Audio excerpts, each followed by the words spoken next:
گیڈی خان صاحب، یہ جو مجوزہ 15ویں ترمیم ہے پاکستان کے زیر انتظام جموں کشمیر میں لائی جا رہی ہے، تو اقوام متحدہ کی قراردادوں کی تناظر میں آپ اس کو کس طرح دیکھتے ہیں؟ اقوام متحدہ نے پاکستان گورنمنٹ اور آزاد بھارتی مقبوضہ کشمیر کی میں انڈین گورنمنٹ کو یہ اختیار دیا تھا کہ کشمیر کے the state of Jammu and Kashmir جو کہ پرنسلی اسٹیٹ ہے، اس میں رہنے والوں کو عارضی انتظام کے لیے، بیٹر ایڈمنسٹریشن کے لیے گورنمنٹ دیں. اور اقوام متحدہ کے اس مینڈیٹ کے مطابق پاکستان نے 1970-1974 کا ایکٹ دیا، اور انڈیا نے 1957 کا ایکٹ اور 370 جو انڈین کانسٹیٹیوشن میں تھا اور 35A اپنے اپنے طور پہ ملکوں کو دیے اور یہاں کے لوگوں کے فنڈامنٹل رائٹس اور بیٹر ایڈمنسٹریشن پرووائڈ کی. پاکستان کی گورنمنٹ کا شروع سے ہی جو کانسٹیٹیوشنل ایکٹ ہے 1970، اس میں تو لوگوں کے حقوق کو بہت حد تک سیکیور کیا گیا، لیکن ایکٹ 1974 جو تھا اس میں پاکستان کی گورنمنٹ نے ایک درمیان میں کشمیر کونسل انٹروڈیوس کروا دی، جو کشمیر کونسل بنیادی طور پر اور آزاد کشمیر اسمبلی میں 12 غیر حاضر مہاجرین کی سیٹیں بھی ایڈ کر کے پاکستان کی ایڈمنسٹریشن نے آزاد کشمیر گورنمنٹ کو کرپل کر کے پاکستان کی بیوروکریسی کے محتاط کر دیا تھا، جس پہ 13ویں ترمیم ہوئی اور 13ویں ترمیم نے کشمیر کونسل کو ختم کر دیا تھا. موجودہ مجوزہ 13ویں ترمیم نے کشمیر کونسل کو ختم کر دیا تھا. موجودہ مجوزہ جو ترامیم آئی ہیں اس میں بہت ہی بیانک ہیں، اور 5 اگست کے انڈین جو ڈکلریشن ہے جموں کشمیر مقبوضہ جموں کشمیر کا، اس سے بھی بدتر ہے. وہ اس طرح کہ the state of Jammu and Kashmir کا لفظ پورے کے پورے کانسٹیٹیوشن سے مٹا دیا گیا. جب the state of Jammu and Kashmir کا لفظ مٹا دیا گیا تو اسٹیٹ سبجیکٹ لاز 1927 جو ہیں وہ ریڈنڈنٹ ہو گئے، بے اثر ہو گئے. اب ملک ریاض بھی آزاد کشمیر میں آ کے زمینیں خریدے گا، اس کے علاوہ DHA بنے گی، اور اس کے ساتھ ساتھ یہ آزاد کشمیر کے وسائل جو ٹیورزم کے وسائل ہیں یہ پاکستان کا تمام انٹرپرینور خرید لے گا. کشمیر کونسل کو ایک بدترین شکل میں دوبارہ بحال کر دیا گیا. پاکستان کا یہ جو اس وقت کا اقدام ہے یہ غیر آئینی ہے، یونائٹڈ نیشن کی اپنی قراردادوں کی واضح خلاف ورزی ہے. آپ یہ دیکھیں کہ لفظ اسٹیٹ ختم کرنے سے آپ کا ترانہ ختم ہے، آپ کا جھنڈا ختم ہے، اسٹیٹ کی ریکگنیشن ختم ہے، اور مسئلہ کشمیر ختم ہے. دوسرے لفظوں میں یہ شملہ معاہدے کی عملی تکمیل ہے.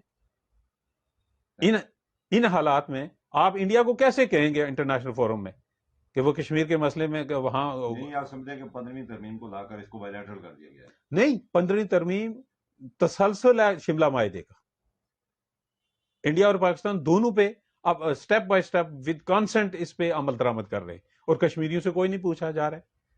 اور جب کسی قوم سے اس طریقے سے اس پہ قبضہ ہوتا ہے تو تاریخ اور فطرت کا یہ اصول ہے کہ وہاں سے جو تحریک اٹھتی ہے وہ جو لوگ غاصب ہوتے ہیں ان کو اپنے لپیٹ میں لیتی ہے. اچھا، آخری سوال ہے کہ اس پورے مسئلے میں ہماری جو حق خود ارادیت کا جو کلیم کرتے رہے ہندوستان اور پاکستان نے، UN میں بھی ایگریمنٹ کیا، پھر آزادیں بھی تھیں، یہاں بھی ہم گزشتہ 75 سال سے سن رہے ہیں، تو ہمارا حق خود ارادیت کہیں ہے یا نہیں؟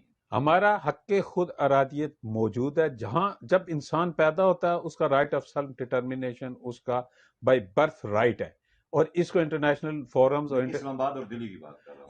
دلی اور اسلام آباد کے پاس ہمارا حق خود ارادیت نہیں ہے. حق خود ارادیت 2 کروڑ کشمیریوں کا اپنے پاس ہے، اور اس کو وہ ایکسرسائز کرنے کا ان کا اختیار ہے. اس اختیار کو کوئی بھی حکومت جبر کے ساتھ، بندوق کے ساتھ طویل عرصے تک نہیں چھین سکتی.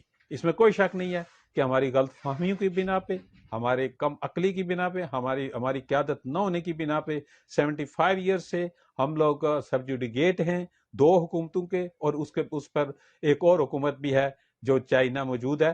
لیکن باوجود اس کے تحریک آزادی جاری اور ساری رہے گی. 101 امینڈمنٹ سے لے آئی ہے، لیکن میں یہ ضرور کہوں گا کہ آزاد جموں کشمیر بھی اسی طرح کشت و خون کا مرکز بنے گا جس طرح سری نگر بنا تھا.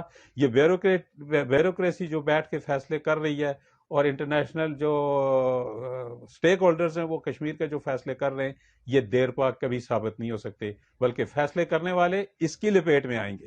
آزاد کشمیر کے لوگوں کو پاکستان سے اور پاکستان کی فوج سے نفرت پیدا کرنے کے لیے ڈیفنس منسٹر کو اور ایک یہاں لوکل ٹورزم ڈیولپمنٹ اتھارٹی بنائی گئی اور اس کے اندر فوج کو ملوث کیا گیا ہے, جس سے فوج اور پاکستان کے خلاف 40 لاکھ لوگوں میں ایک نفرت پیدا ہوگی, کیونکہ نوجوانوں کا روزگار, نوجوانوں کا مستقبل, یہاں کے لوگوں کی زمین جائیداد اسٹیٹ سبجیکٹ لاز کی وجہ سے تمام چھن جائیں گی, اور یہاں کا ایک نوجوان یا بٹلر ہوگا, ویٹر ہوگا یا فیکٹری کا مزدور ہوگا.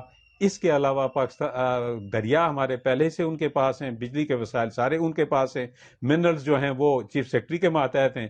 تو اس طریقے سے یہاں کے لوگوں کو مجبور اور مقہور اور محکوم بنانے کی گناونی سازش ہے, جس کے خلاف یہاں کے لوگ سراپا احتجاج ہیں. جلیل خان صاحب, ایک بات یہ کی جاتی ہے کہ یو این کا جو ریفرنس ہے جو پاکستان کے زیر انتظام جموں کشمیر ہے اس کے آئین میں موجود تھا, اس کو نکالا جا رہا ہے, اس کے کیا نقصانات ہوں گے؟ پہلی بات تو یہ ہے کہ جب آپ یو این کا ریفرنس کو یہاں سے نکال دیں گے تو right of self determination Kashmir کے 2 کروڑ انسانوں کا ختم ہو جائے گا, اور رائٹ آف سیلف ڈٹرمنیشن کو ختم کرنے کے لیے ایک لفظ کا اضافہ کیا انہوں نے, سبجیکٹ ٹو ریکگنیشن, یعنی کشمیر کی آزادی کے لیے انڈیا اور پاکستان کی اجازت لے کے بولیں گے. وہ کسی فورم پہ ایون کہ وہ اپنے ملک کے اندر کشمیر کی آزادی کی بات نہیں کر سکتے, جس طرح کہ ہالوکاسٹ کا قانون بنایا گیا کہ ہالوکاسٹ کے اوپر کوئی آدمی گفتگو نہیں کر سکتا. بہنے ہی یہ لفظ ایڈ کر کے اس میں یہ کیا گیا ہے کہ آزاد کشمیر کا آدمی اپنی رائٹ آف سیلف ڈٹرمنیشن کی بات نہیں کر سکتا, اور وہاں بھارت نے وہاں یہ پابندی لگا دی کہ وہاں کوئی آدمی یونین ٹیریٹری کے خلاف بات نہیں کر سکتا, یہاں سیلف ڈٹرمنیشن کی بات نہیں کر سکتا. میرے خیال میں انٹرنیشنل لاز کی خلاف ورزی کرتے ہوئے پاکستان کی اسٹیبلشمنٹ نے 5 اگست کو مودی کو یہ تحفہ دے رہے ہیں, جو 31 اگست کو یہاں ایک مطلب مجوزہ ترامیم پیش کر رہے ہیں. اس کے اندر یہاں سب سے بڑی بات, آزاد عدلیہ کا تصور ختم, 40 لاکھ کے خطے میں 2 بجٹ ہوں گے اور 3 حکمران ہوں گے. کشمیر کونسل حکمران ہے, حکومت پاکستان دفعہ 56 کے تحت حکمران ہے, 19 کے تحت آزاد کشمیر کی حکومت حکمران ہے. آزاد کشمیر کا یہ نام نہاد وزیر اعظم کی حیثیت یہ ہوگی کہ یہ جا کے وزیر اعظم پاکستان کو صبح پوچھے گا بٹلر کی طرح کہ حضور حکم ہو تو چائے کی پیالی پیش کروں. تو کیا سمجھتے ہیں کہ یہ جو ترمیم ہونے جا رہی ہے مزاحمت کا عمل, آپ کیا سمجھتے ہیں؟ مزاحمت کا عمل اس لیے نہیں ہو سکتا کہ پاکستان کی بیوروکریسی نے یہاں 12 ممبران اسمبلی رکھے ہوئے ہیں اس کے اپنے مہاجرین کے, جو ان کے ہاتھوں میں ہیں. آزاد کشمیر کی بیوروکریسی, آزاد کشمیر کے ریسٹ آف جو آزاد کشمیر کی سیاسی قیادت ہے وہ اتنی مجبور, مقہور اور لالچی بن چکی ہے اور کرپٹ ہو چکی ہے کہ ان میں یہ تو سمت نہیں ہے, لیکن سول سوسائٹی, وکلاء, طلباء, یہ سارے اس کے خلاف مزاحمت کرتے ہیں. ان کی مزاحمت موجود ہے, اور یہ مزاحمت کسی وقت بھی کوئی سخت قسم کا رویہ بھی اختیار کر سکتی ہے, جو سالمیت پاکستان کے خلاف بھی جا سکے گی. ایک بات یہ ہے کہ یہ کہا جا رہا ہے کہ اگر آزاد کشمیر کے ممبران اسمبلی نے یا سیاسی پارٹیوں نے یا موجودہ حکومت نے اس کو تسلیم نہ کیا تو ایمرجنسی لگا کر اس کو کر دیا جائے گا, جس طرح ہم نے دیکھا 5 اگست 2019 کو ہندوستان نے مقبوضہ کشمیر میں کیا. تو کس حد تک آپ سمجھتے ہیں؟ پہلی بات تو یہ ہے کہ آزاد کشمیر کو کوئی سیاسی جماعت اس رہنے ہی نہیں دی گئی. 1995 میں پہلے لبریشن فرنٹ کو توڑا گیا, اس کے بعد مسلم کانفرنس کو توڑا گیا, لبریشن لیگ کو ختم کیا گیا, معاذ شماری کو یہاں ختم کیا گیا. اس وقت جو سہولت کار قیادت ہے آزاد کشمیر کی, اس تمام کی جو مرکزی قیادت ہے وہ پاکستان میں بیٹھی ہے. پیپلز پارٹی ہو, مسلم لیگ نون ہو, جماعت اسلامی ہو, اور مسلم کانفرنس ایک منافقانہ اس کا رول رہا ہے تحریک آزادی کشمیر میں, جس کے بارے میں تبصرہ کرنا بالکل بے سود ہے. ایسے حالات میں یہ بالکل واضح ہے کہ یہ اپنی یہ امینڈمنٹ کرنے میں کامیاب ہو جائیں گے, لیکن یہ الگ بات ہے کہ جو اس وقت سول سوسائٹی کا پریشر ہے اس سہولت کار قیادت پہ، ممکن ہے کہ وہ انکار بھی کر دے، اور ان کے انکاری کی صورت میں 56 کا بالکل یہاں ہو سکتا ہے۔ یہاں ایک بات میں عرض کروں گا کہ شہباز شریف کو ایک کل وقتی مطلب وزیر اعظم بنایا گیا، اس کو یہ لانگ ٹرم کے اختیارات کس نے دیے؟ پاکستان کے پارلیمنٹ نے یہ ایکٹ نہیں منظور کیا، پاکستان کی پارلیمان اس سے بے خبر ہے، پاکستان کی پولیٹیکل پارٹیز ہیں۔ آخر یہ کون لوگ ہیں کہ یہ کشمیر کی تقسیم کر رہے ہیں؟ ان لوگوں کی باقاعدہ نشاندہی ہونی چاہیے کہ پاکستان کے اندر کون سی حکومت ہے کہ جو یہ کام کر رہی ہے۔